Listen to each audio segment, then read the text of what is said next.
একটি গোপন ল্যাব যেখানে মানুষের উপর করা হচ্ছে জীবন্ত অস্ত্র পরীক্ষা। কোনো অ্যানেস্থেসিয়া নেই, কোনো দয়া নেই। দ্বিতীয় বিশ্বযুদ্ধের সময় পৃথিবীর সবচেয়ে ভয়ঙ্কর মানব পরীক্ষাগুলোর একটি চালিয়েছিল জাপানের গোপন ইউনিট 731।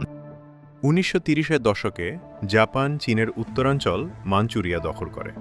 সেখানে তৈরি করা হয় একটি বিশাল গোপন গবেষণা কেন্দ্র। এর নেতৃত্বে ছিলেন জাপানের সামরিক ডাক্তার শিরো ইশি। সরকারিভাবে বলা হয়েছিল এটি পানি বিশুদ্ধকরণ ও রোগ প্রতিরোধ গবেষণাগার, কিন্তু ভেতরে চলছিল ভয়ঙ্কর কিছু। এই গবেষণা কেন্দ্রটি ছিল ইম্পেরিয়াল জাপানিজ আর্মির সবচেয়ে গোপন প্রকল্পগুলোর একটি। এখানে বন্দীদের মারুটা অর্থাৎ কাঠের গুঁড়ি নামে ডাকা হতো, কারণ তাদের মানুষ হিসেবে দেখা হতো না। ইউনিট 731 এখানে হাজার হাজার মানুষের উপর চালানো হয়েছিল ভয়ঙ্কর পরীক্ষা। জীবন্ত মানুষের শরীর কেটে অঙ্গ পরীক্ষা করা হতো। রোগ কিভাবে ছড়ায় দেখতে তাদের শরীরে সংক্রমণ দেওয়া হতো। অনেক সময় অঙ্গ কেটে আবার শরীরে বসানো হতো। সবকিছু করা হতো কোনো অ্যানেস্থেসিয়া ছাড়াই। একটি কুখ্যাত পরীক্ষা ছিল ফ্রস্ট বাইট পরীক্ষা। মানুষের হাত পা বরফে ডুবিয়ে রাখা হতো যতক্ষণ না তা জমে পাথরের মতো শক্ত হয়ে যায়। তারপর বিজ্ঞানীরা পরীক্ষা করতেন কিভাবে জমে যাওয়া অঙ্গ আবার গলানো যায়। ইউনিটটি গবেষণা করেছিল প্লেগ, অ্যানথ্রাক্স এবং কলেরা জীবাণু নিয়ে।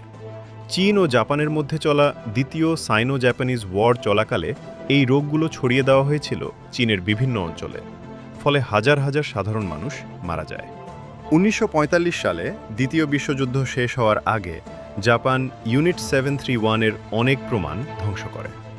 ল্যাব উড়িয়ে দেওয়া হয়, অনেক বন্দীকে হত্যা করা হয়, যেন পৃথিবী কখনো সত্যটা না জানতে পারে।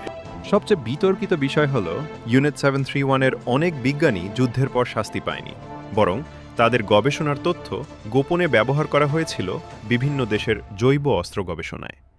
ইতিহাসের এই অন্ধকার অধ্যায় আজও বিতর্কিত। ইউনিট 731 আমাদের একটি ভয়ঙ্কর শিক্ষা দেয়।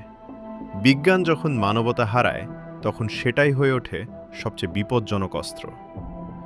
আমরা স্বপ্ন দেখি এমন এক পৃথিবীর যেখানে মানুষ একে অপরকে ধ্বংস করতে বিজ্ঞানকে ব্যবহার করবে না, বরং বিজ্ঞানকে কাজে লাগিয়ে এক সুন্দর পৃথিবী গড়ে তুলবে।